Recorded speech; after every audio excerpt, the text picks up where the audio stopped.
To get a conversation in with Michael Bertig.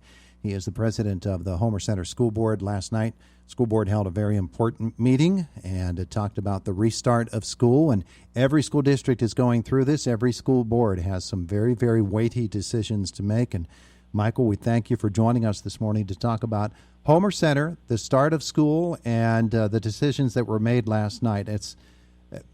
Every single one of these meetings is taking a long, long time because there's so much to consider, and that was the case last night for your group, wasn't it? Yes, it certainly was, Todd. And last night's meeting was a culmination of many meetings over the past weeks and months, trying to get a plan together to safely allow our students to return to school. Yeah. Well, that being the case, talk about the decision, how Homer Center moves forward from this point, knowing, of course, that everything is fluid and everything can change. Right. What we decided to do as a board is to open up under the green phase, and that can be misleading, and I want to try to explain it as best I can. Green does not mean that we're returning to normal. In fact, it's not going to be normal at all. It's not going to be like prior to March 13th of this year. Mm-hmm. So green will mean that there'll be 6 feet of social distancing. Students will be expected to wear masks. The same thing for adults in the building. Classrooms will be spaced out differently. And even lunch will be quite different with social distancing enforced there. We'll be using our cafeteria plus our gym bleachers in order to facilitate lunch. So it will be a lot different than what green might otherwise seem to indicate, but we're just trying to be consistent with the color codes that the county is using and the state is using. But under green, we actually empower our parents to have many options that they can pick from to do what's best for them and their family and their situation.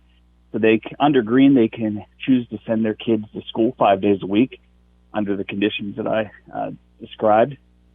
Or they can choose to keep their kids at home or elsewhere and participate in synchronous learning, meaning that there'll be a camera in the classrooms and they can just follow along their normal schedule, but from home.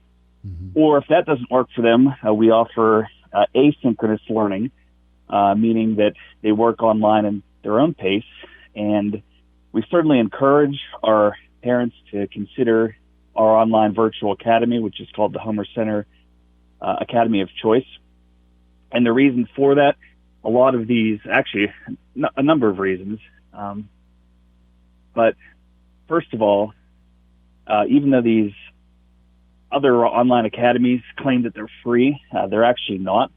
They cost the taxpayers a lot of money. For a regular education student, our district is billed about $14,000. If it's a special education student, it's about $33,000. So it does cost us money. And also, if you check out the clearinghouse of data at futurereadypa.com, that's where the Commonwealth keeps all the school profile scores. Mm-hmm. You'll see that the online virtual academies don't do very well. And if you compare that with Homer Center statistics, you'll see that there's quite a difference between the education that we offer as compared to the online academies.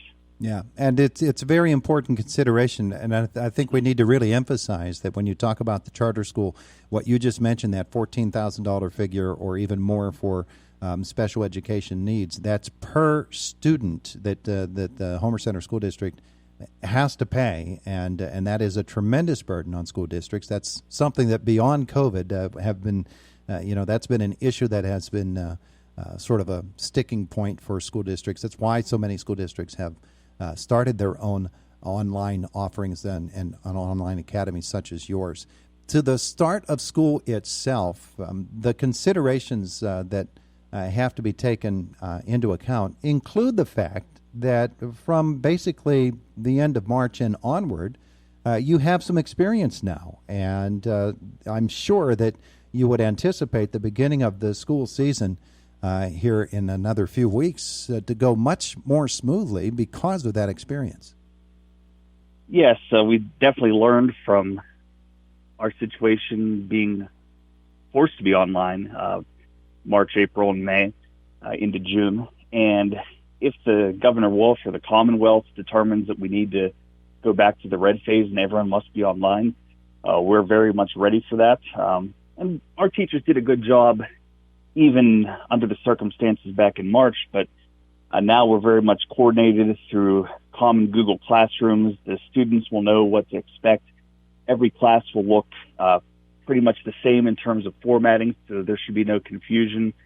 The grading standards will be explained very well. So our teachers have worked hard, our administrators have worked hard to really make the Google Classroom platform very uniform, should we have to go with that option, or should the Commonwealth force us into that option, I should say.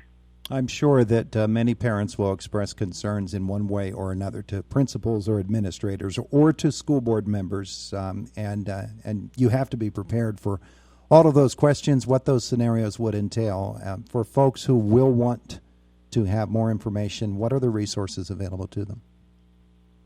Well, certainly to contact any of us. I think that we've done the best that we can in terms of providing options for our parents, depending on the safety level that they want their kids to experience, whether that be in person, synchronous, or asynchronous. But certainly, I would encourage parents and guardians to look at the CDC guidelines, to listen to information coming from President Trump, Governor Wolf, and just to make the decision that they believe is best for them. None of us on the school board are experts on pandemics. We have used the information as best we can to come up with viable options for our students, and that's what we really want to emphasize, to pick what's best for you. And the return to school plan, of course, is available at the school district website. Folks can review that. Yes, we did approve the plan, and that is available on the website. You're correct. Very good. Michael, thank you for taking some time out of your morning to spend with us today. We appreciate it. Oh, no problem. Thank you, Todd. Have a great day. You too. There's Michael Bertig, the school board president in the Homer Center School Board in the Homer Center.